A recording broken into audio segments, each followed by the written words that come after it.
Le prochain cours sera sur la pharmacologie du monoxyde d'azote, c'est mercredi de la semaine prochaine, l'après-midi. J'en profiterai pour vous dire comment je vois l'examen de pharmaco cette année. Je vais reprendre 2-3 choses avant de finir le cours, 2-3 choses de la fois dernière avant de finir le cours. Sur les systèmes adrénergiques, on va dire le sympathique pour être plus concret. Je vous ai déjà rajouté une image parce que je trouvais que vous éternuiez beaucoup. Et les agonistes adrénergiques sont très utilisés dans le rhume. Alors je vous avais dit qu'ils étaient très utilisés pour traiter les hypotensions, comme vasoconstricteurs, les alpha-stimulants, mais si on applique localement dans les narines un alpha-stimulant, on réduit la congestion nasale. Le fait que les vaisseaux dilatés favorisent l'œdème en quelque sorte. Ça débouche le nez, pour être clair. Alors cet effet-là, déboucher le nez, ça peut vous paraître trivial, mais ça rapporte beaucoup d'argent au laboratoire qui fabrique ces molécules. Alors que traiter les hypotensions orthostatiques, donner des vasoconstricteurs quand on ne peut pas se mettre debout, c'est un tout petit marché. Et ce médicament qui s'appelle le Gutron, l'amidodrine, qui est un alpha-stimulant pur, c'est-à-dire qui n'a pas d'effet bêta-adrénergique, cet alpha-stimulant pur est seulement délivré dans les pharmacies depuis une quinzaine de jours à peu près. Avant, il fallait aller à la pharmacie centrale avec une ordonnance, ou à la pharmacie hospitalière en tout cas, pour qu'il vous soit dispensé. Parce que c'est quand même dangereux, bien sûr. Donner des vasoconstricteurs à quelqu'un, ça veut dire contracter toutes ses artères, ça veut dire lui contracter les coronaires, le rendre tout blanc, donner des douleurs digestives. C'est pas très bien toléré.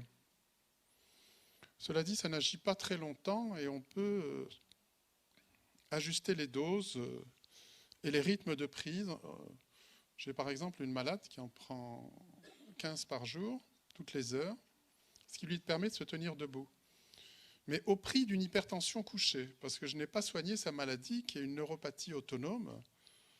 J'aurais pu vous amener les tracés l'année prochaine, mais ne redoublez pas surtout.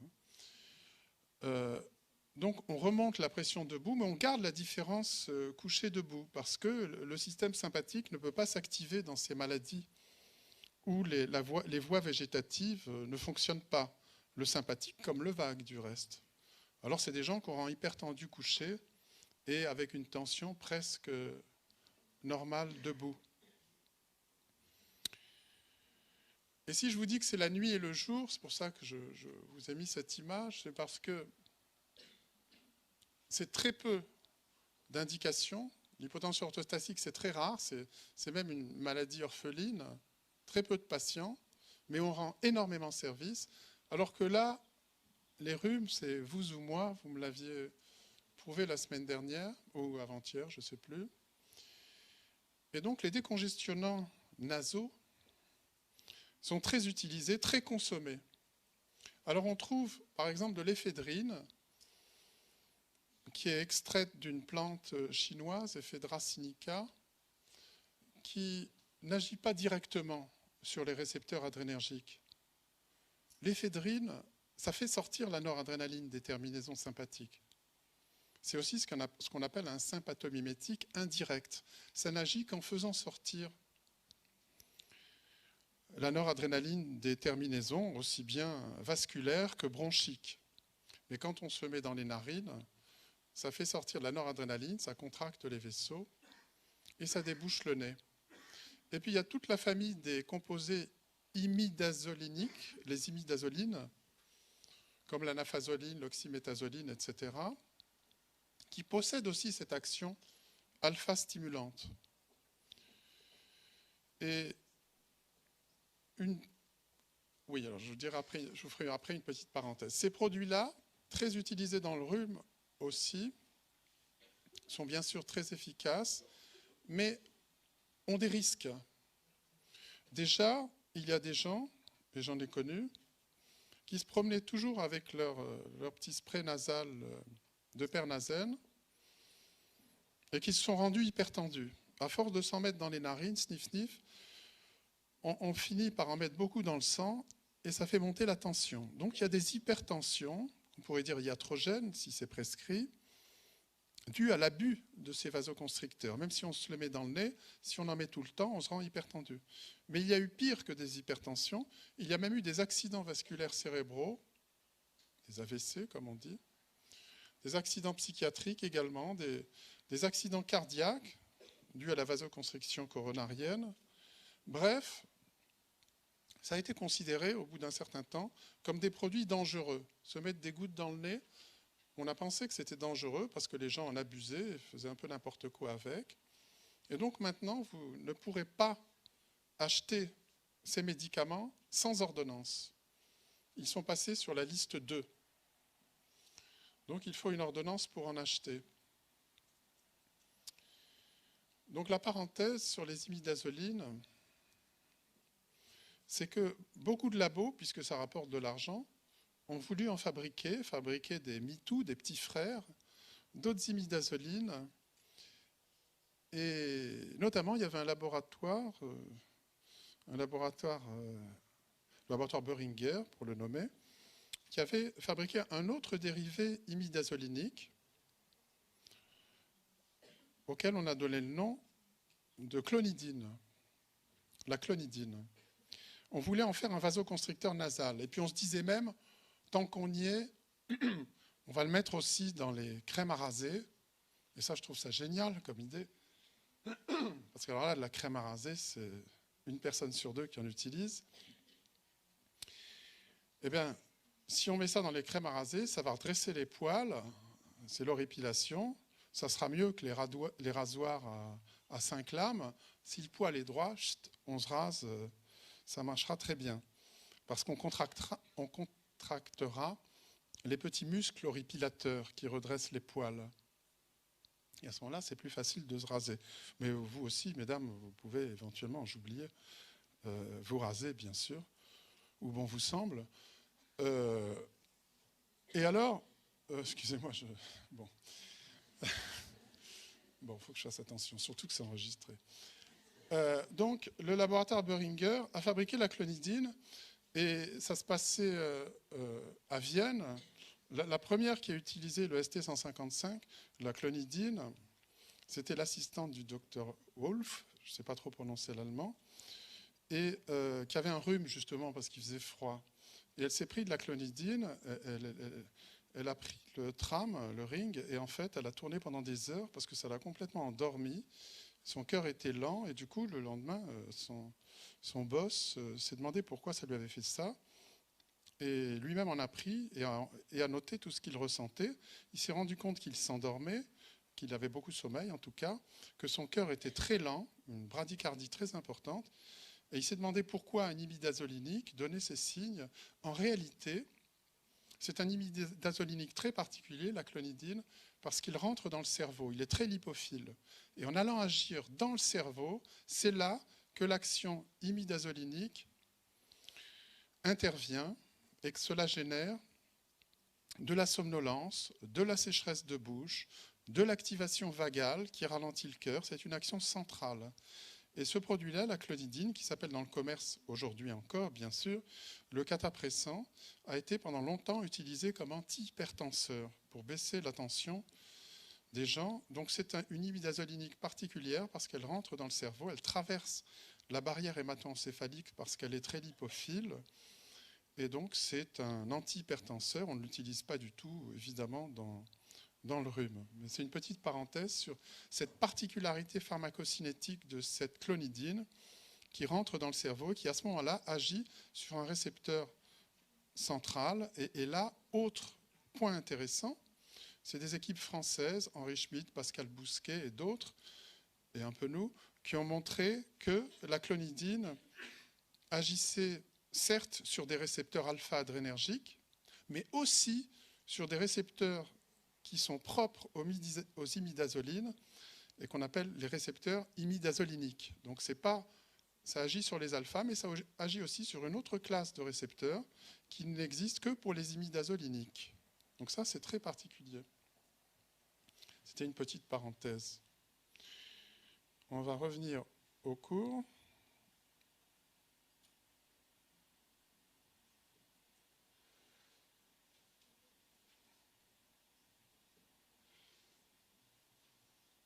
Oui, alors la clonidine, du reste, ça stimule plus les récepteurs alpha-2 qu'alpha-1, soit dit en passant. Ça stimule des récepteurs alpha-adrénergiques, les imidazoliniques, mais comme il y a des récepteurs présynaptiques et que c'est un peu plus d'affinité pour les alpha-2 que pour les alpha-1, ça aboutit à une diminution de la libération de noradrénaline, également par une action périphérique. Bon, si vous suivez ce point-là. Donc ça, je vais passer, sinon je m'attarderai par goût. Je reviens à peu près où j'en étais.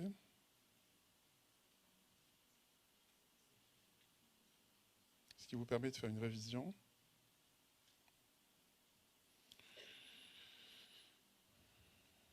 Je préfère faire comme cela. Je vous avais donc parlé des indications, des produits utilisés, des effets indésirables. Et donc on a rajouté le rhume, on n'avait pas eu le temps d'en parler. Les sympathomimétiques indirects, comme l'éphédrine ou la tyramine, qui est l'amine qu'on trouve dans quoi, la tyramine? Tyros, pour ceux qui ont fait du grec. Personne n'a fait du grec. Fromage, l'amine du fromage. L'éphédrine, la tyramine, les amphétamines font sortir la noradrénaline. Comment fait-on en pharmacologie pour démontrer qu'on a affaire à un sympathomimétique indirect? Voilà quelque chose d'intéressant. Si je donne un sympathomimétique indirect, je vais étudier, disons, la pression artérielle. Je donne un sympathomimétique indirect, la pression monte, les résistances augmentent, c'est le mécanisme.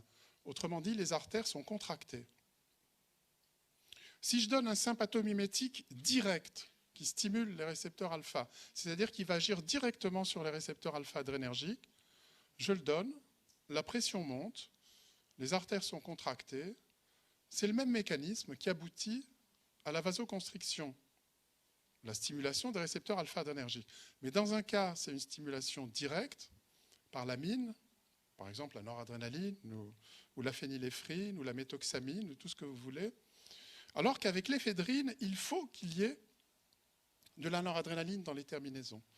Eh bien, pour montrer qu'on a affaire à un sympathomimétique indirect, on peut très bien pré-traiter, c'est-à-dire traiter avant de donner la molécule qui nous intéresse, les animaux, on va faire ça chez l'animal, par de la réserpine. La réserpine, c'est une molécule, je vous l'avais mise dans un tableau, mais je n'en avais peut-être pas encore parlé, qui est extraite d'une petite plante indienne qui s'appelle Revolfia serpentina. Une petite plante indienne, et cette réserpine a la particularité d'empêcher ce mécanisme de concentration actif des amines à l'intérieur des granules de stockage. Ce qui veut dire que quand on donne de la réserpine, elle diffuse dans les terminaisons nerveuses, bloque cette magnésium ATPase qui permet de concentrer les amines dans les granules, ce qui veut dire que les catécholamines vont fuir dans le cytoplasme et que les granules vont se vider. Et donc on aura des terminaisons sympathiques, adrénergiques si vous préférez, qui auront des granules vides. Eh bien, c'est comme cela qu'on peut montrer qu'on a affaire à un sympathomimétique indirect. Si les terminaisons sympathiques sont vides et que vous donnez un sympathomimétique direct, vous maintenez l'effet, les granules sont vides, vous agissez directement sur les récepteurs et peut-être même l'effet est amplifié parce qu'il y a une hypersensibilité de dénervation, c'est une parenthèse. Alors que si vous donnez le sympathomimétique indirect qui agit grâce à la libération de noradrénaline, si le granule est vide, eh bien, il n'y aura pas d'effet du sympathomimétique indirect. Voilà la différence entre les deux. Et soit dit en passant, si vous vous intéressez à l'histoire de la pharmacologie, ce que je suppose, vous comprendrez que les travaux de Raymond Pery-Alquist, qui a découvert les récepteurs alpha et bêta adrénergiques, C'était quelqu'un à qui on avait demandé de trouver des nouvelles molécules pour remonter la tension des soldats américains, des GIs, qui avaient beaucoup saigné pendant la Deuxième Guerre mondiale.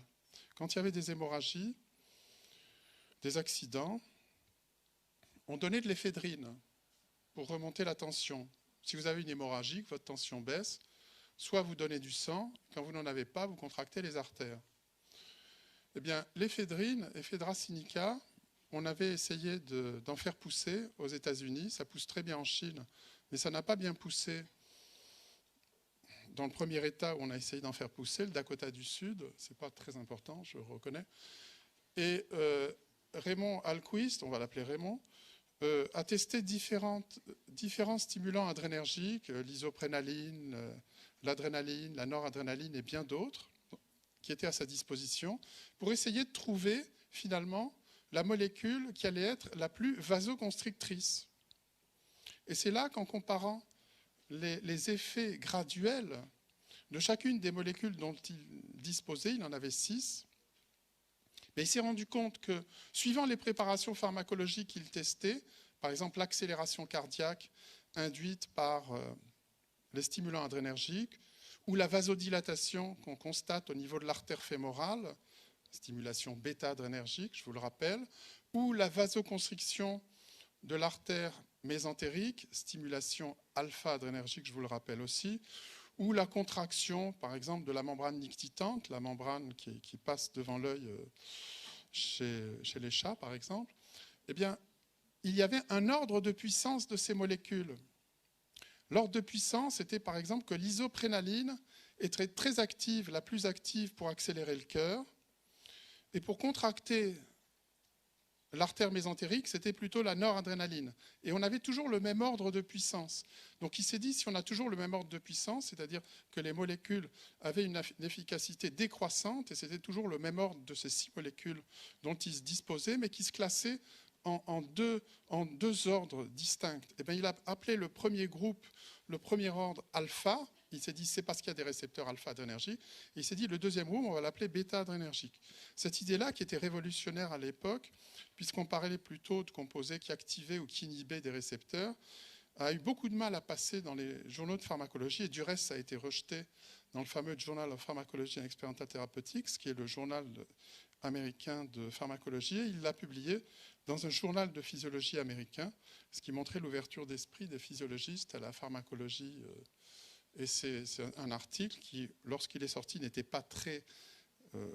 n'a pas fait beaucoup de bruit. C'est seulement de nombreuses années plus tard qu'on a trouvé des molécules sélectives du récepteur alpha ou sélectives du récepteur bêta. Et c'est là que la pharmacologie a fait d'énormes progrès. Autrement dit, il a conçu, inventé, on peut dire aussi cela, les récepteurs adrénergiques, alpha et bêta, et c'est seulement plus tard qu'on a disposé de molécules sélectives alpha-stimulantes ou alpha-bloquantes, bêta-stimulantes ou bêta-bloquantes. Et comme on en est là, bon, quelques noms, ça peut vous aider d'avoir quelques noms de sympathomimétiques directs ou indirects. Les catécholamines elles-mêmes, les bêta-stimulants qu'on va utiliser surtout dans l'asthme ou les menaces d'accouchement prématuré, le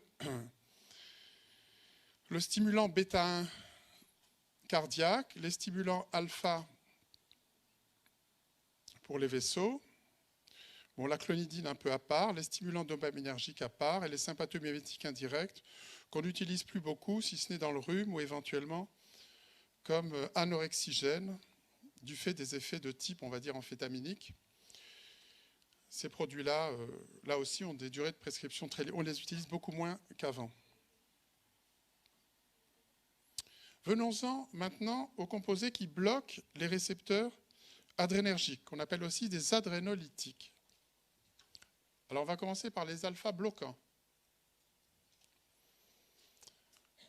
Vous avez ici représenté des sigmoïdes.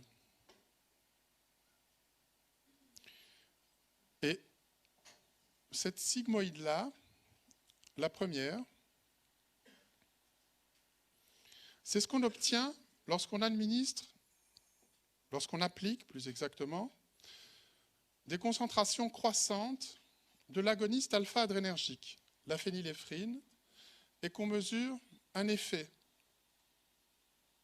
L'effet étant la contraction, on va dire, d'une artère, n'importe laquelle, mésentérique par exemple. On augmente la dose, on augmente l'effet et on atteint un plateau. La dose efficace 50 génère 50% de l'effet maximum. Que se passe-t-il in vitro? Il y a de la liaison de la phényléphrine à un récepteur et la liaison génère un effet. Et l'effet maximum, on va dire qu'il est de 100%. Lorsqu'on fait la même expérience en présence d'une molécule qui s'appelle la prazosine, qui dans le commerce s'appelle Minipress ou Alpress, eh bien, on va avoir une concentration fixe de cette molécule prazosine dans le milieu, une concentration fixe. On va dire qu'elle est de 1. Eh bien, quand on refait cette relation dose-effet en présence d'une concentration fixe de prazosine, la sigmoïde est déplacée à droite. La dose efficace 50 pour obtenir le même effet est plus élevée de phényléphrine. Mais on retrouve le même profil qui est simplement déplacé à droite et le même effet maximum. Cela veut dire quoi? Cela veut dire que la prazosine se comporte comme un antagoniste, se lie au récepteur alpha-adrénergique, empêche en quelque sorte l'accès de l'agoniste, la phényléphrine, à son récepteur, mais que si on augmente la concentration de l'agoniste, il y a compétition entre les deux molécules, la liaison de la prazosine au récepteur alpha-adrénergique est réversible, et c'est pour cela que quand on met beaucoup d'agonistes, on restaure tout l'effet et on obtient le même effet maximum. C'est facile à comprendre, c'est un antagoniste qu'on appelle compétitif. Si on fait la même expérience en présence d'un autre composé, donc la même relation dose-effet à la phényléphrine, mais en présence d'une autre molécule qui s'appelle la phénoxybenzamine. Une première concentration de phénoxybenzamine dans le milieu ou une deuxième plus importante. Eh bien, on observe que cette fois-ci, la forme de la courbe a changé et on n'atteint pas le même effet maximum. La courbe s'est déplacée à droite, mais en plus de cela, l'effet maximum a diminué. Pourquoi? Parce que la phénoxybenzamine s'est liée au récepteur, comme le fait l'agoniste, mais dans ce cas, la liaison de l'antagoniste au récepteur est irréversible. Et donc, on a beau augmenter la concentration de l'agoniste, on ne restaure pas l'effet maximum. On a des récepteurs qui sont bloqués. Alors, soit dit en passant, on pourrait mettre une dose forte et étudier la vitesse de renouvellement du récepteur en voyant avec le temps la récupération de l'effet de l'agoniste. C'est comme ça qu'on peut aussi étudier les récepteurs, leur vitesse de renouvellement. C'est une parenthèse. En tout cas, c'est un antagonisme irréversible. On utilise assez peu ces molécules en pratique médicale. On a plutôt recours à des antagonistes réversibles, mais ça a pu être donné dans l'hypertension notamment. Et puis on en arrive au troisième cas, beaucoup plus difficile à comprendre. Ça, c'est vraiment difficile à comprendre. Vous avez la relation dose-effet à la phényléphrine, mais en présence d'une molécule qui s'appelle ici l'ergotamine. L'ergotamine se lie avec une forte affinité au récepteur alpha-adrénergique. Elle se lie même au récepteur alpha-adrénergique avec une plus forte affinité que l'agoniste choisi ici, la phényléphrine. Ça se lie avec une très forte affinité au récepteur alpha-adrénergique. Mais à la différence des molécules comme la prazosine ou comme la phénoxybenzamine, cette liaison de l'ergotamine au récepteur alpha-adrénergique génère un effet. Ce que je veux dire par là, c'est que si vous donnez simplement de l'ergotamine sans mettre de phényléphrine, vous allez voir l'artère se contracter. Seulement, elle ne va pas se contracter énormément. L'effet agoniste est faible pour ce dérivé, l'ergotamine. N'empêche que, quand on va mettre des concentrations fortes d'ergotamine dans le milieu, une concentration fixe, il y aura déjà un effet, une vasoconstriction, alors que vous n'avez pas de phényléphrine dans votre milieu. Et c'est pour ça que plus on augmente la concentration de l'agoniste partiel, plus la courbe se déforme et génère de l'effet de vasoconstriction. Mais le point intéressant, parce que la liaison est réversible, c'est que quand on augmente dans le milieu la concentration de l'agoniste, la phényléphrine, la liaison étant réversible, fait que votre phényléphrine va remplacer l'ergotamine au niveau du récepteur, et comme l'effet de la phényléphrine est plus important quand elle se lie au récepteur adrénergique, la vasoconstriction est plus forte avec la phényléphrine qu'avec l'ergotamine, dans ce cas, on va graduellement restaurer l'effet, l'augmenter et atteindre le même effet maximum. Est-ce que vous avez compris? Oui ou non? Oui ou non? Bon, il y en a au moins un qui a dit oui, c'est déjà pas mal. C'est difficile à expliquer ça. C'est très difficile. Je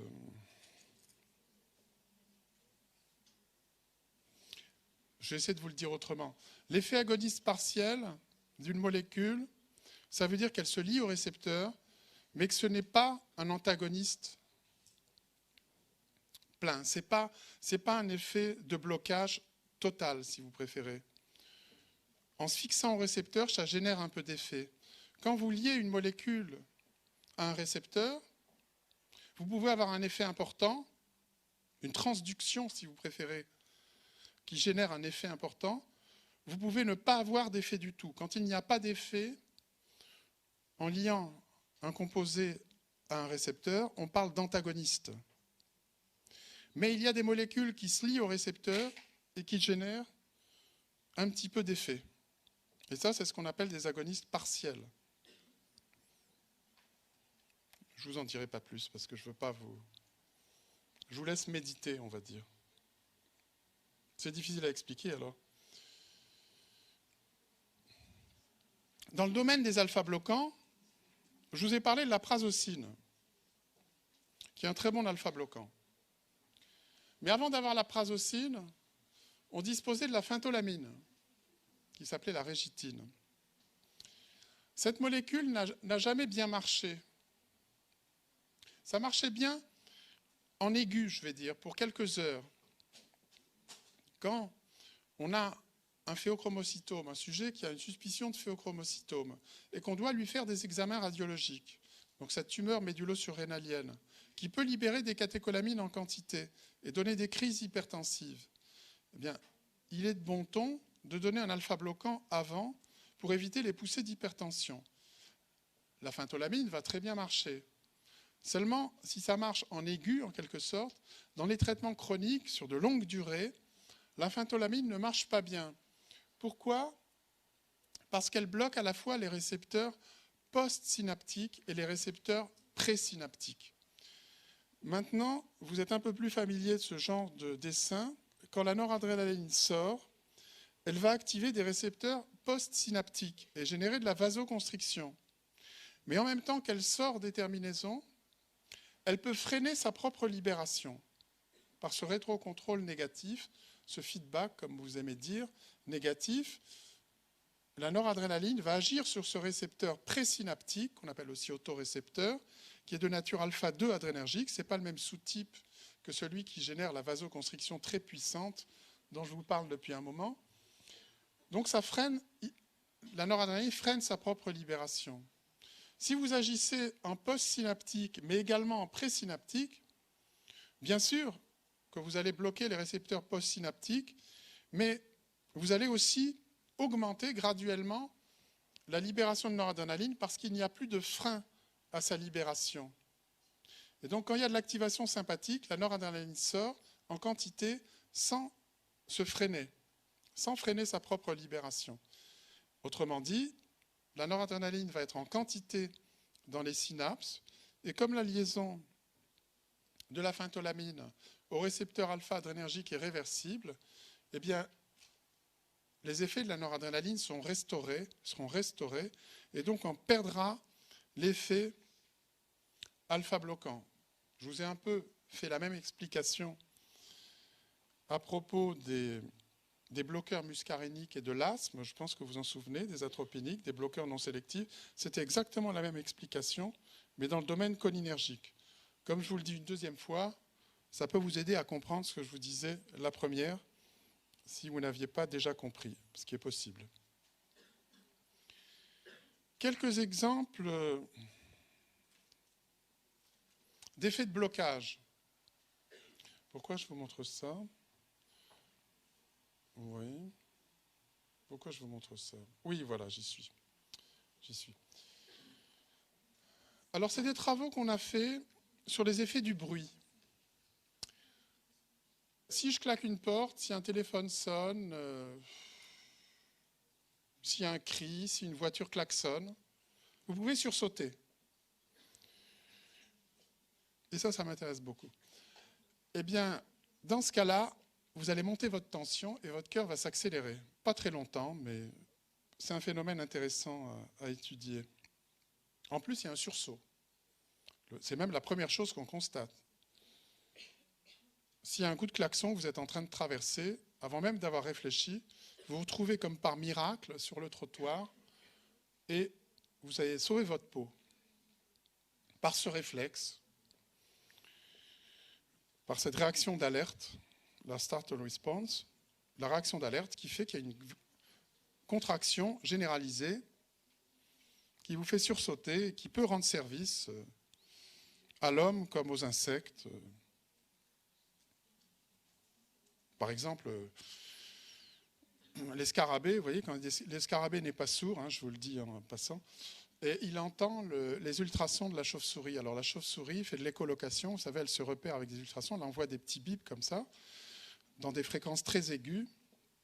Ça lui revient et elle sait exactement où elle est, mais en même temps, ça lui sert à repérer le scarabée qui vole, qui volette, et la nuit, bien sûr, après minuit. Et le scarabée n'est pas sourd. Quand il entend ce son aigu, que nous n'entendons pas, un ultrason pour nous, mais pas pour cette espèce, eh bien, il a un sursaut et il change sa direction. Ce qui fait que la chauve-souris va le rater. Et ça, c'est bien pour les scarabées. Alors, donc nous, on a fait ce type d'enregistrement et on voit qu'après la stimulation sonore, la tension monte. Ça, c'est de la pression systolique, les maxima de pression. Vous passez de 13 à 15. En même temps, votre cœur s'accélère. Vous passez, on va dire, de 85, c'est un exemple, hein, à 100 et quelques. Voilà ce qui se passe. Le sursaut, c'est immédiat dans la milliseconde qui suit la stimulation sonore, alors que le phénomène probablement végétatif est plus tardif.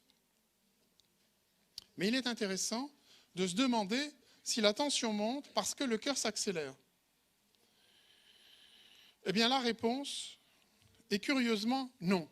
Quand on constate que son cœur s'accélère et que sa tension monte, vous avez envie de vous dire « mon débit cardiaque a augmenté et ma tension a monté puisque la pression dans mes artères dépend de la pompe et des artères ». Eh bien, quand on a fait une petite étude hémodynamique là-dessus, on a observé que si le cœur s'accélérait, cette colonne-là de fréquence cardiaque, si le cœur s'accélérait, en fait, le cœur éjectait moins. Pour la pompe, ça ne change rien à son débit quand vous accélérez, mais que vous éjectez moins à chaque battement. Ce qui compte, c'est le débit de la pompe, la quantité que vous éjectez par intervalle de temps. Si la pompe va plus vite, mais qu'elle éjecte moins à chaque battement, le produit des deux, qui s'appelle le débit cardiaque, ne change pas. C'est ce qu'on a constaté. Alors pourquoi ce qui est représenté en rouge? Alors pourquoi la tension monte-t-elle? Déjà, vous comprenez que le cœur éjecte moins parce qu'il a moins de temps pour se remplir, quand vous allez plus vite. Mais en tout cas, si la pression monte, c'est vraiment parce qu'il y a augmentation des résistances périphériques. Les artères se sont contractées en réponse à cette émotion. Et c'est là que je vous demande comment on a pu vérifier, en pratique pharmacologique, si je puis dire, que la pression avait monté du fait de cette vasoconstriction, parce que ça, c'est par le calcul qu'on arrive à ça. Si vous faites une petite étude hémodynamique des effets de la stimulation sonore sur la pression artérielle, vous observez que la pression monte, le cœur s'accélère, mais le débit cardiaque est inchangé. Par le calcul, vous montrez que ce sont les résistances qui ont augmenté. Comment allez-vous faire pour démontrer, cliniquement, on va dire que, et en raisonnant en pharmacologie, que c'est bien la vasoconstriction qui est à l'origine de la montée de tension? Oui, tout à fait. Je l'entends là. Magnifique. Bravo. Vous méritez un autre café.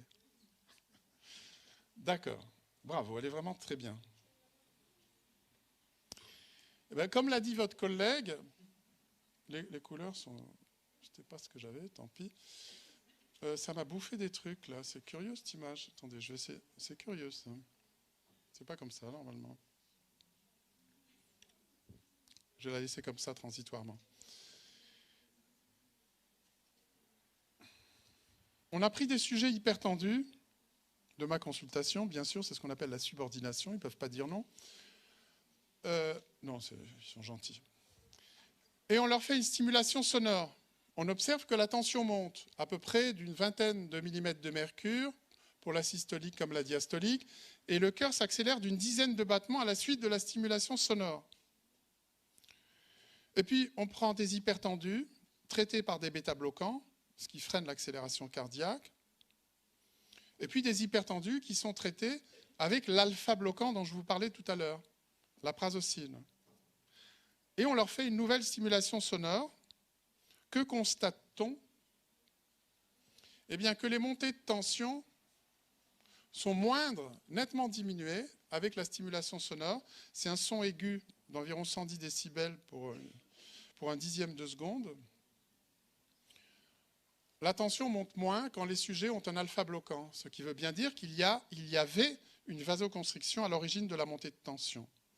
Quand on donne le bêta bloquant, certes, il y a un peu moins d'accélération cardiaque, il y en a encore un peu, ce qui veut dire que toute l'accélération n'était pas le fait de l'activation sympathique.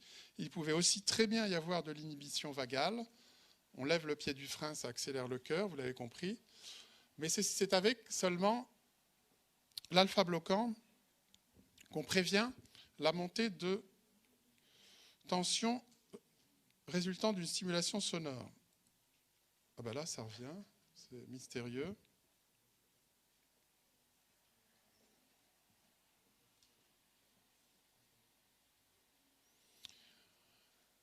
L'autre alpha-bloquant dont je vous parlais tout à l'heure, c'était l'ergotamine, agoniste partiel.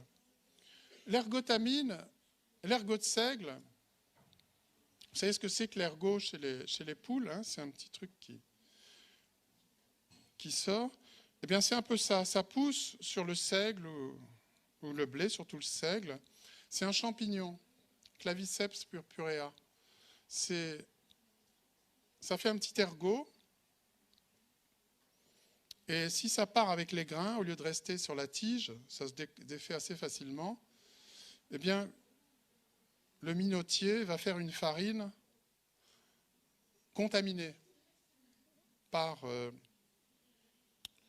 l'ergot de seigle. Et s'il fait du pain et que vous en mangez, vous mangerez de l'ergotamine qui va agir chez vous et donner des signes terribles. Autrefois, on appelait ça le feu de Saint-Antoine parce qu'il fallait aller chercher recours auprès de Saint-Antoine. C'était responsable de ce qu'on croyait être des épidémies, le feu de Saint-Antoine, parce que ça brûle, c'est des vasoconstrictions intenses. Et quand on a une ischémie, quand on manque d'oxygène dans les muscles, ça brûle. C'est des vasoconstrictions intenses, avec des gangrènes, parfois, des convulsions, il y avait des avortements. Et c'était très impressionnant, ces zones, ces régions où survenaient ces symptômes. En réalité, c'était autour d'un four banal où on cuit le pain, ou éventuellement autour d'une boulangerie, comme c'est arrivé pour la dernière fois en 1951 à Pont-Saint-Esprit, dans le Gard, où une boulangère avait un pain contaminé. Bon, c'est pas important non plus, ça, excusez-moi. Mais 51, c'est une année que je connais bien, c'est pour ça que je la retiens. Pardonnez-moi. Alors, si je vous dis ça, vous pensez que c'est anecdotique. Eh bien, pas du tout, parce qu'on a encore des accidents de ce type, on a encore des gangrènes, on a encore eu des amputations du fait d'actions excessives de l'ergotamine. Quand l'ergotamine rentre dans le sang, je vous ai dit que c'est un agoniste partiel, mais c'est également métabolisé. Il y a des métabolites encore plus vasoconstricteurs que la noradrénaline qui peuvent être formés. Ça arrive quand on en prend beaucoup. Et en l'occurrence, on peut accumuler de l'ergotamine si elle n'est pas dégradée. Comme l'ergotamine a des utilisations médicales, l'exemple étant la migraine, on essaie de resserrer un peu les vaisseaux cérébraux avec notamment du Diergospray, une pulvérisation nasale, le Diergospray, ou avec du Gynergène caféiné. S'il y a des migraineux ou des migraineuses parmi vous, ils connaissent ces produits. Ça traite la crise de migraine, mais il se trouve que ces molécules qui agissent sur le tonus vasculaire cérébral agissent aussi au passage sur les coronaires. Et en traitant une crise de migraine, vous pouvez remplacer la migraine par une angine de poitrine, voire un infarctus, c'est pas mieux. Donc il faut faire attention à ne pas donner ça non plus à n'importe qui. Avoir des bonnes coronaires avant de donner un vasoconstricteur de cette nature. Mais le point intéressant, et pas une femme enceinte, pour pas qu'elle avorte bien entendu, c'est que les macrolides, qui sont des antibiotiques, qui peuvent servir à traiter une bronchite bactérienne, hein, vous savez, sinon ça ne sert à rien de donner des antibiotiques, blablabla. Les macrolides du type de l'érythromycine réduisent le métabolisme de l'ergotamine. Et donc, s'il y a une association d'un antibiotique de cette famille à l'ergotamine, vous allez induire un ergotisme, comme on l'appelle, iatrogène. Vous allez accumuler de l'ergotamine et générer des produits vasoconstricteurs encore plus puissants même que l'ergotamine. Et il peut y avoir une gangrène, un accident grave. Et c'est pour ça que dans le Vidal, c'est vraiment encadré, qu'il ne faut pas les associer.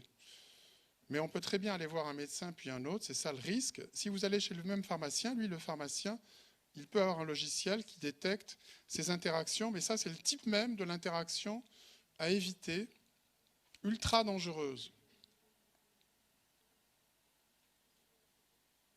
N'empêche que l'ergotamine,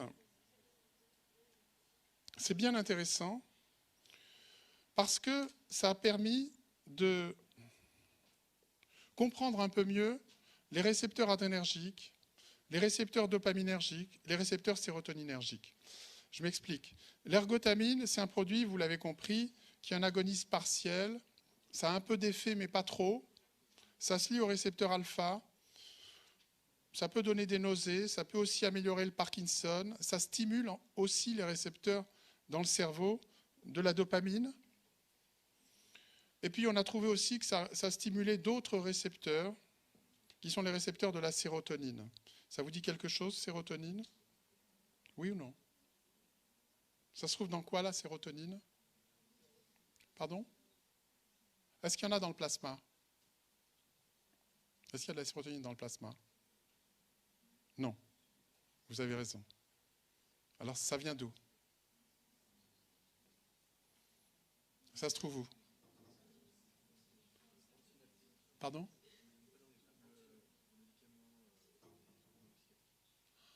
Dans le cerveau, il y a effectivement beaucoup de sérotonine. C'est important pour l'humeur.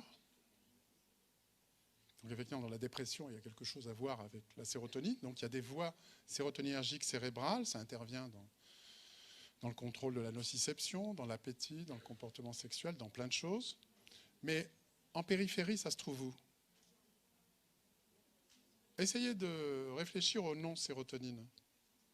Ah, il y a une lumière qui s'allume. Pardon? Mais réfléchissez.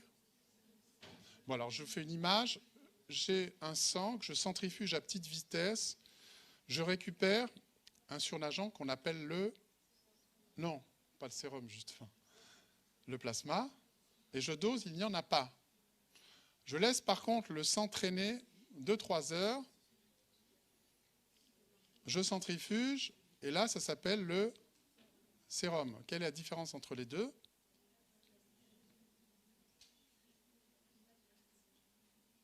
Que s'est-il passé quand j'ai laissé traîner? Eh bien, les plaquettes se sont lisées et ont libéré ce qu'elles contenaient dans leurs granules, notamment la sérotonine, qui est un puissant vasoconstricteur. Ça y est? Est-ce que les plaquettes synthétisent la sérotonine, puisqu'elles en sont très riches? Vous me répondez bien sûr tous ensemble. Qu'est-ce que vous dites? Non, eh bien, vous avez raison. Une plaquette n'est pas capable de synthétiser de la sérotonine. Alors d'où vient-elle? Pardon? Vous devriez savoir alors. Non, là, vous fatiguez. Hein. Voilà. Ça vient d'où? Des cellules. Non. Ça vient de l'intestin, les cellules entérochromaffines. C'est un peu comme les cellules chromaffines de la surrénale, sauf que là, elles sont dans l'intestin. Elles fabriquent de la sérotonine. Vous apprendrez qu'il y a une maladie, le carcinoïde du grêle, qui est une tumeur de ces cellules, où il y a beaucoup de sérotonine libérée. On fait des flushs, des diarrhées, des choses comme ça. Ça intervient également dans le contrôle de la motricité intestinale, la sérotonine, justement. Et dès qu'il en passe un peu dans le sang, que fait la plaquette? Elle capte la sérotonine par un système de capture qui est le même que celui qui existe dans le cerveau. C'est pour ça que ça a permis de travailler sur les antidépresseurs. Donc ça rentre dans les plaquettes. Et que se passe-t-il dans la crise de migraine? Ben justement, il y a des phénomènes qui font que la sérotonine sort des plaquettes et va avoir son puissant effet vasoconstricteur et déclencher notamment les crises de migraine. Et les médicaments qui agissent sur la sérotonine vont agir sur l'humeur, sur plein de choses, mais notamment intervenir dans la migraine. Alors dans la migraine, on peut avoir affaire à l'ergotamine qui stimule les récepteurs alpha, agoniste partiel, mais sérotoninergique également. Et on a fait plein de dérivés à partir de l'ergotamine qui sont vraiment passionnants. L'histoire des alcaloïdes de l'ergot est passionnante parce qu'alors qu'à une époque, ça tuait les gens, maintenant, on est arrivé à domestiquer en quelque sorte l'ergotamine et ses dérivés, à faire des dérivés intéressants. Il y a eu quelques erreurs. Hein. Par exemple, vous connaissez est-ce que vous savez la première cause de fracture du calcanéum dans les années 70, les belles années? C'était les gens qui sautaient par la fenêtre et qui tombaient sur leurs talons. Moi, j'étais en orthopédie, c'était les fractures du calcanéum assurées. Et pourquoi les gens sautaient-ils par la fenêtre? Parce qu'ils pensaient être capables de voler, comme Icare. Mais n'ayant pas d'aile, ils tombaient. Et pourquoi sautaient-ils par la fenêtre en pensant voler? Et pourquoi sautaient-ils? Voilà, et parce qu'ils prenaient des hallucinogènes, au premier rang desquels, voilà, l'acide lysergamique, qui est un dérivé de l'ergot seigle, effectivement, le LSD 25. Bon, donc le lysergamide, on avait tenté de le fabriquer pour être anti-migraineux. Bon, le premier qui l'a fabriqué, Hoffman lui-même, quand il est rentré chez lui après l'avoir testé, zigzaguait un peu. Il était en Suisse, il s'est retrouvé dans le fossé avec des idées, pensant, bon, très, très content de ce qu'il avait pris. Mais ça a été dérivé de ce... Bon, bref, ça, c'est quelques erreurs. Mais ensuite, on a eu la méthylergométrine. Je vous ai dit que ça contractait l'utérus et que ça faisait avorter. Mais n'empêche que maintenant, quand on donne du métergin, ça peut être volontairement. Après un accouchement, dans les suites d'un accouchement, s'il y a des métrorragies importantes, dans l'hémorragie du postpartum, eh bien, en donnant du métergin, on contracte l'utérus, on saignera moins. On a des produits qui sont purement alpha-bloquants. On a des produits qui n'agissent que sur les récepteurs de la sérotonine, comme le méthysergide. on est arrivé à fabriquer de la bromocryptine, qui est un agent, lui, purement dopaminergique, donc dérivé aussi de l'ergotsec. En fait, c'est la bromo-ergocryptine, stimulante dopaminergique pure, utilisée dans la maladie de Parkinson, ou pour réduire les sécrétions de prolactine, car vous savez que la dopamine est le facteur qui inhibe la sécrétion de prolactine. Donc quand il y a des hyperprolactinémies, des tumeurs à prolactine, on donne ce médicament. Et de même, quand il y a des tumeurs AGH, hormones de croissance, ça agit aussi pour réduire cette sécrétion. Bref. Sur les alpha-bloquants, c'est tout ce que je voulais vous dire. Souvenez-vous quand même que celui qui reste aujourd'hui utilisé, la référence, c'est la prazosine. Je vous en ai déjà longuement parlé. Alpha-bloquant, alpha-1 bloquant, utilisé éventuellement dans l'hypertension, mais aussi lorsque le sujet âgé a du mal à uriner. L'urologue prescrit beaucoup d'alpha-bloquants chez le prostatique. Je vous donnerai quelques noms tout à l'heure. Les bêta-bloquants, alors ça, c'est un pan de la pharmacologie énorme. Il y a de nombreuses indications des bêta-bloquants. Les bêta-bloquants ont été fabriqués à partir d'agonistes adrénergiques, le premier étant l'isoprénaline ou isoprotérénol, c'est synonyme. Et puis on a petit à petit changé la structure de ces composés. Au début, on avait des agonistes partiels, c'est-à-dire qui activaient un petit peu le récepteur bêta-adrénergique. La première idée de Jim Black, qui a fabriqué ça, qui a eu un prix Nobel, Sir Black en plus, il a été anobli, il a de la chance. Enfin, la chance, j'en sais rien, à vrai dire. En tout cas, sa première idée, c'était que si le cœur se fatigue dans l'angine de poitrine, s'il manque d'oxygène parce que les artères coronaires sont resserrées, ben la meilleure façon pour éviter l'angine de poitrine, c'est de le ralentir. À ce moment-là, il travaillera moins et on n'aura plus mal dans la poitrine. C'était une très bonne idée. L'autre étant évidemment de permettre aux coronaires d'apporter suffisamment de sang au myocarde, c'est-à-dire d'aller dilater les coronaires chaque fois qu'on le peut. Mais la pharmacologie a anticipé, et plutôt que de dilater les coronaires, nous, on sait ralentir le cœur pour qu'il travaille moins, avec l'inconvénient évident que si on ralentit votre cœur et qu'il travaille moins, ben vous pourrez moins faire d'efforts, vous ne pourrez pas pédaler, courir comme vous le faisiez avant, gambader. N'empêche que c'était l'idée princeps, et ça a marché lorsqu'il est arrivé à fabriquer un dérivé de l'isoprénaline dénué de l'effet bêta-adrénergique, mais se liant quand même in vitro au récepteur bêta-adrénergique. Donc l'antagoniste se lie au récepteur sans l'activer. Il y a la liaison, il n'y a pas la transduction. Avec un carbone asymétrique lévogir, et il y a énormément d'indications à ces molécules. La première, c'est l'angine de poitrine, l'insuffisance coronarienne. On ralentit le cœur, il y a moins d'angor à la marche ou au froid. Et on s'est rendu compte que les sujets hypertendus bénéficiaient aussi de ces traitements. Leur pression baissait, ça prend plus de temps pour qu'on s'en rende compte, mais ça marche très bien. Et je vous expliquerai pourquoi ça fait baisser la tension des hypertendus. Ça corrige des troubles d'urine supraventriculaires, surtout ceux dus à de l'activation sympathique excessive, et notamment de simples tachycardies sont corrigées sinusales par les bêta-bloquants. Dans la migraine, en traitement de fond, on a trouvé par hasard, mais vraiment par hasard, que certains marchaient, d'autres ne marchaient pas, sans qu'on puisse trop expliquer pourquoi. De la même façon, dans le glaucome, on a découvert que les bêta-bloquants réduisaient la sécrétion d'humeur aqueuse. Et là encore, on ne sait pas trop pourquoi.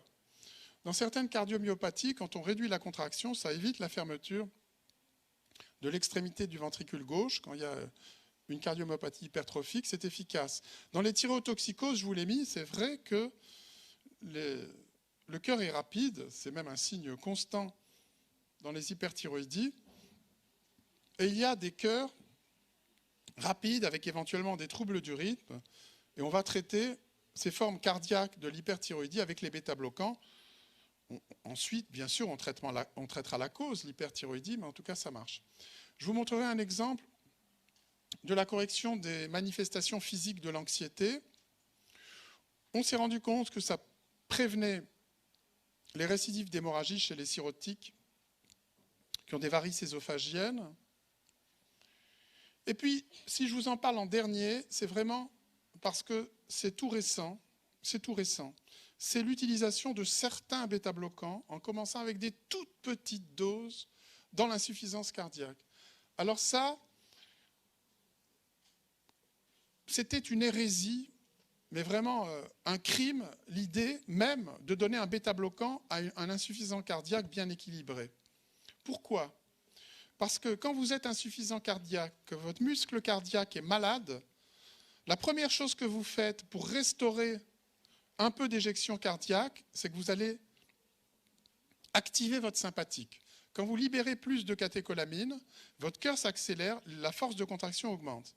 Si vous avez une insuffisance cardiaque, une maladie du myocarde, autrement dit moins de cellules qui se contractent, vous allez compenser, vous serez insuffisant cardiaque compensé, grâce à l'activation du système sympathique. Effectivement, un signe clinique, c'est le cœur rapide, la tachycardie. Le cœur est rapide et les catécholamines servent à redonner un peu de force contractile. Donc si vous donnez un bêta-bloquant à dose forte à un insuffisant cardiaque, eh bien vous induisez une décompensation immédiate et il passe en œdème pulmonaire.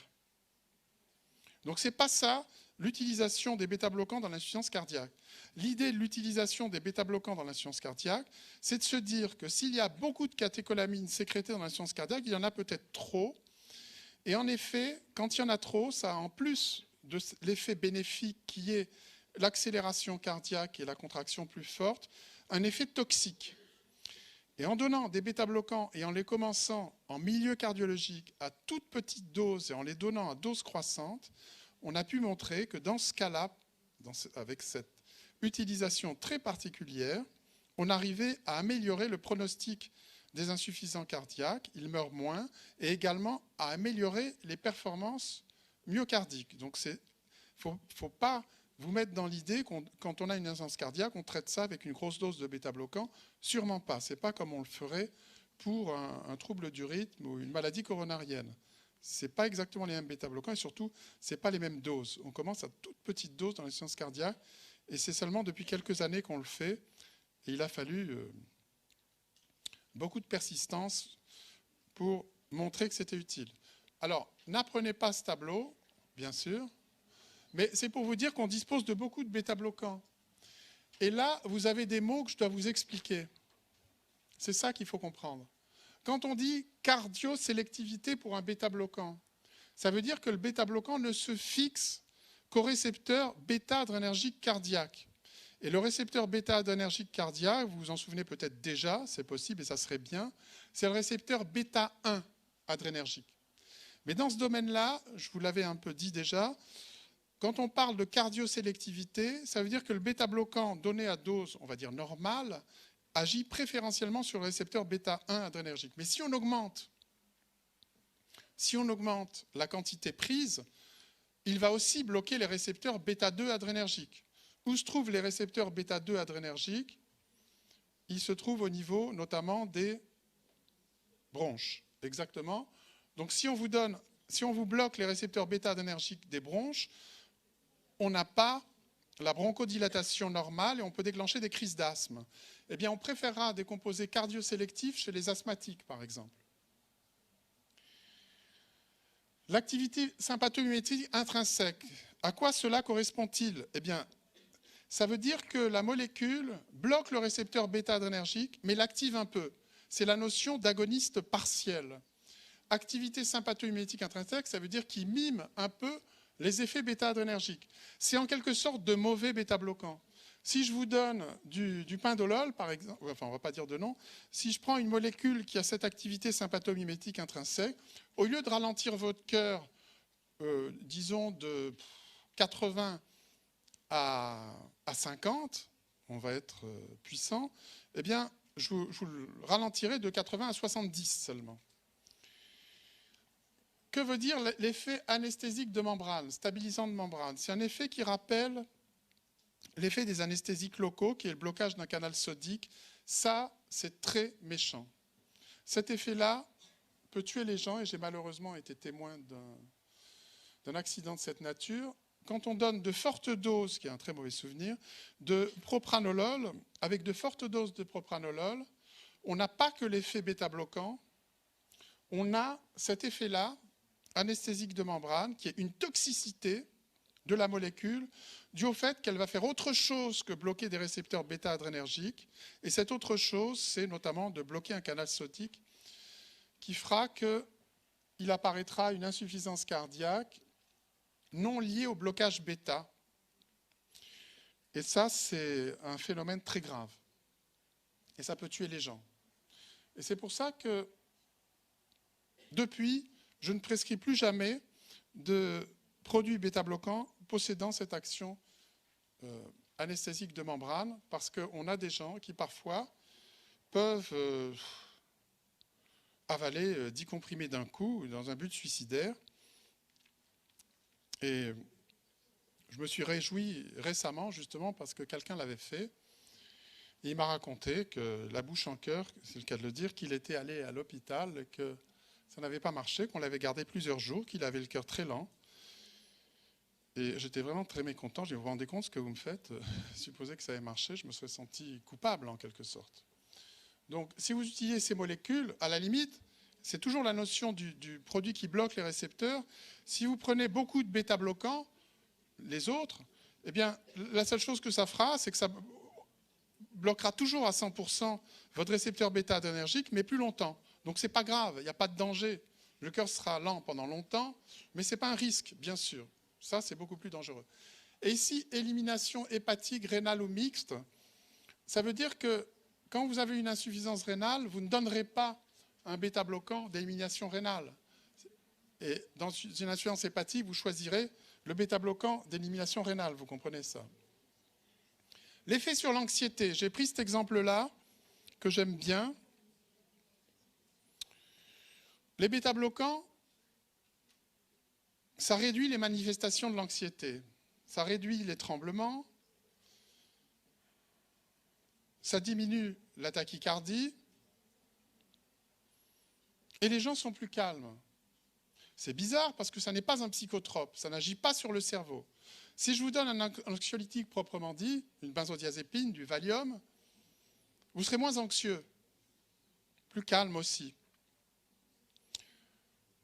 Seulement, vos performances seront moindres. Imaginez que vous passiez un examen de médecine, ou un examen de musique, ou un examen de ce que vous voulez, que vous ayez une performance à réaliser. Si je vous donne l'anxiolytique, vous sortirez de l'examen relativement content, détendu, fier de vous, mais vous pourrez avoir une mauvaise note. Parce que vos facultés mentales auront été réduites pendant le temps de cette épreuve, entre guillemets. Et ça a été très bien montré. Alors que le bêta-bloquant agit sur des manifestations qu'il ne faut qu'amplifier, autant entretenir cette émotion qui peut vous perturber, faire que vous allez trembler en écrivant, faire que vous allez éventuellement paniquer si l'anxiété devient très importante, parce que l'anxiété s'amplifie lorsqu'on ressent ces manifestations physiques. Quand on sent que le cœur est rapide, qu'on commence à avoir les mains moites, à trembler un peu, c'est sûr que quand on commence à constater ça, on auto-entretient ce phénomène. Eh bien, là, il est démontré qu'avec les bêta-bloquants, on n'agissait qu'en périphérie sur les phénomènes de tremblement et d'accélération cardiaque, et le résultat est que la performance sera même meilleure, parce que vous n'aurez pas cette gêne liée à ces symptômes. Ça a été étudié notamment dans le trac ressenti par les chefs d'orchestre, mais aussi par des étudiants en musique qui passaient leurs examens de musique. Quand vous jouez votre morceau, chez vous, votre fréquence cardiaque ne bouge pas. Vous êtes très content, vous vous dites, ça y est, je suis un super musicien. Et vous êtes content de vous, le cœur ne bouge pas, vous réussissez votre morceau. Puis vous arrivez devant des professeurs, des spécialistes, de vrais musiciens. Déjà, votre cœur est nettement plus rapide au départ. vous commencez à jouer, ça s'accélère encore plus, et vous terminez à 140 battements par minute, et en plus de ça, vous n'avez pas nécessairement réussi votre prestation. Lorsque, c'est des études qui ont été faites dans beaucoup de groupes, même si j'ai mis les plus anciennes, et puis j'aime bien de 20 à 54 ans pour montrer qu'on peut faire de la musique tôt ou tard. Eh bien, si vous prenez un bêta-bloquant, chez vous, ça ne va pas jouer beaucoup sur la fréquence, parce que vous pouvez jouer assis ou debout, certes, mais il y a de l'inhibition vagale et la fréquence ne va pas être très changée. Elle devrait être un petit peu plus basse, mais peu importe. Ce qui est surtout intéressant, c'est que devant le jury, votre cœur ne va pas s'accélérer beaucoup. L'activation sympathique sera freinée. Et du reste, c'est considéré comme des produits dopants. Si vous êtes tireur à l'arc, au pistolet ou autre, vous n'avez pas le droit de prendre des bêta-bloquants parce que vous serez plus précis. Alors, heureusement, il y a le biathlon qui nous sauve parce que, pour le coup, vous êtes sûr que le biathlonien, quand il marche avec ses skis de fond, ne prend pas de bêta-bloquant, sinon il s'arrêterait au bout de 20 mètres. Donc ceux-là, c'est vraiment les plus forts. Les autres, on ne peut pas savoir ce qu'ils prennent, on n'espère rien. Mais en tout cas,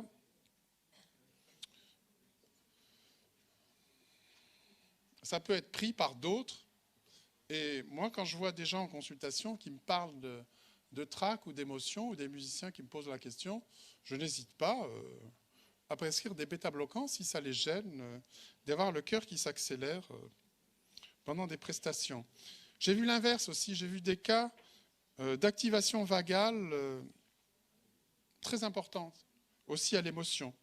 J'ai souvenir d'une japonaise qui jouait très bien du petit tuba en soliste. Seulement,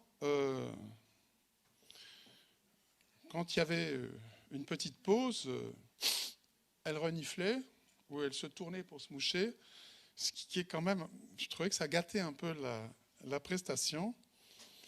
Et ça n'arrivait, oui, puisque c'est à l'imparfait, que lorsqu'elle était soliste. Et c'était là plutôt des manifestations d'activation vagale. Donc pour le coup, avec de l'atrovent, du tercigate, qu'elle se prend juste avant ses prestations quand elle est soliste, elle n'a plus ce phénomène d'écoulement nasal, des yeux un peu plus mouillés. Et donc, c'est des prestations réussies. Cela dit, l'effet n'est pas très long. Et il ne faut pas non plus, il a fallu que j'explique longuement comment il fallait l'utiliser. Parce que si ça va trop loin, ça va lui assécher la bouche. Et moi, je voulais que ça n'agisse que sur le nez. Et si on assèche la bouche, on a du mal à jouer. Donc là, c'était pour le coup une utilisation purement nasale pour éviter que le nez coule, mais c'est de l'activation vagale. Alors qu'habituellement, l'émotion génère plutôt de l'activation sympathique, avec le cœur rapide et les tremblements. Bon, ça, je vais passer sur les phénomènes bêta-bloquants et fréquences cardiaques, parce que le temps avance. Je vous ai déjà plus ou moins expliqué que la fréquence cardiaque oscillait en dessus et en dessous de la fréquence intrinsèque, la fréquence propre du cœur, celle qui est votre fréquence si on vous arrache votre cœur et qu'on le laisse battre dans un bocal ou qu'on le met dans le cœur d'un autre, dans le thorax de quelqu'un d'autre. Mais lorsque le cœur est innervé, il y a le vague qui freine et le sympathique qui accélère. Alors quand on donne les bêta-bloquants ou les atropiniques, on décale dans l'autre sens la fréquence cardiaque. Si je donne un bêta-bloquant, on freine un tonus accélérateur et donc le cœur se ralentit. Si on donne de l'atropine, le cœur s'accélère. Et quand on donne les deux, on peut atteindre la fréquence intrinsèque. Quand on donne un bêta-bloquant en position debout, le cœur se ralentit. Vous l'avez compris. Mais si je vous donne un bêta-bloquant quand vous êtes en position couchée, si je vous donne 50 mg d'athénolol avant que vous alliez vous coucher, vous allez au lit, vous dites, il se fout de moi, il ne m'a rien fait. Mais seulement si vous essayez de vous lever, et si ensuite vous essayez de faire un effort, là vous comprendrez que vous avez un bêta-bloquant. Je vous redis à nouveau que l'effet d'un blocage n'est perceptible que si le système que vous bloquez est actif. Si vous donnez un bêta-bloquant Quand vous êtes couché, vous avez peu d'activité sympathique, donc pas de changement de fréquence. Et c'est pour ça, quand on veut montrer un effet bêta-bloquant, on l'étudie debout. Et c'est là qu'on voit la fréquence cardiaque qui diminue. On a bientôt fini. Quelques mots de l'effet antihypertenseur des bêta-bloquants. Je regarde l'heure avant de vous demander combien de temps il reste, sinon vous allez me dire 2 minutes. L'action antihypertensive des bêta-bloquants. Les bêta-bloquants, ça abaisse la pression artérielle. Logiquement, avec ce que vous savez déjà, vous devez me sortir 2 modes d'action antihypertenseurs. Vous devez me dire, ça ralentit le cœur et le débit cardiaque diminue. Et je vous dis, déjà, c'est très bien, vous avez raison, voilà un premier site d'action, le nœud sinusal, sur lequel agira le bêta-bloquant qui va freiner le cœur. Très bien. Vous en savez un peu plus et vous me dites, ça freine la sécrétion de rénine.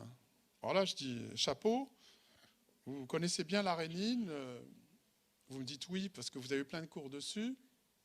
Après, je creuse un peu, puis je me rends compte que c'est toujours bon de vous rafraîchir la mémoire, ce qui est normal. Ben tiens, je vous le demande justement. La rénine fait quoi? Vous avez des cours là-dessus, hein? Beaucoup, hein? Alors ça fait quoi? D'accord, ça clive l'angiotensinogène en angiotensine 1. Et l'angiotensine 1 a-t-elle des effets? Non. C'est l'angiotensine 2 qui a des effets. Comment l'angiotensine 1 devient-elle l'angiotensine 2? Pardon? J'entends pas. L'enzyme de conversion. Et l'angiotensine 2, c'est quoi? Oui, je creuse un peu, hein. Oui, mais quelle est sa structure? C'est quoi? C'était bien jusque-là. Ne lâchez surtout pas. C'est un peptide. Combien d'acides aminés? 8, très bien. Lesquels? Alors, je continue. Ah ben, c'est normal, vous devez savoir. Chaque acide aminé a 3 lettres. Asp, arge, val, tire, ile, is, pro, fait. C'est l'angiotensine 2. Vous ne saviez pas ça? Ben, vous voyez qu'on est arrivé aux limites. Non, mais ne vous inquiétez pas. Bon, mais c'est très bien. Comme ça, je vois où sont les... Ça réduit la sécrétion de rénine. Alors, quand on a un débit cardiaque élevé, par exemple le sujet jeune qui a un cœur rapide, le bêta-bloquant réduit le débit cardiaque, ça contribue à l'effet antihypertenseur. Seulement, on se rend compte qu'on peut avoir un débit cardiaque qui n'a pas changé entre la période qui précède le traitement et la période post-bêta-bloquant. Donc il n'y a pas que la réduction de débit cardiaque, mais c'est vrai que ça réduit plus la tension chez les gens qui ont un débit cardiaque élevé. La rénine, maintenant. Il y a eu des travaux qui ont cherché à faire une relation entre le niveau de rénine plasmatique, l'activité rénine plasmatique, et l'effet antihypertenseur des bêta-bloquants.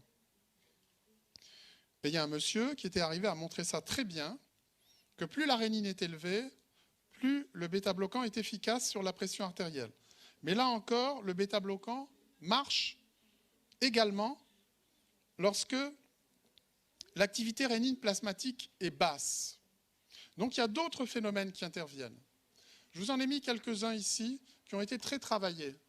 Il y a par exemple des études qui ont montré que le fameux baroréflexe qui intervient dans le réglage de la pression artérielle fonctionne mieux avec les bêta-bloquants. Autrement dit, pour un même niveau de pression, l'inhibition sympathique est plus grande. Donc ça réduit de l'activité sympathique. On a pu montrer également qu'il y avait des effets au niveau des vaisseaux. On a des molécules qui ont une activité sympathomimétique intrinsèque, mais seulement au niveau vasculaire. Autrement dit, qui vont se comporter comme des stimulants bêta-adrénergiques vasculaires. Je pense notamment au céliprolol. Et ça, ce n'est pas inintéressant, parce que si on dilate un petit peu les artères des muscles striés, vous comprenez, avec un effet agoniste partiel. Attention, parce que là, c'est la fin du cours, vous pouvez décrocher un petit peu, ça serait dommage. D'un côté, je vous dis que c'est un bêta-bloquant, donc ça bloque les effets bêta-adrénergiques au niveau du cœur.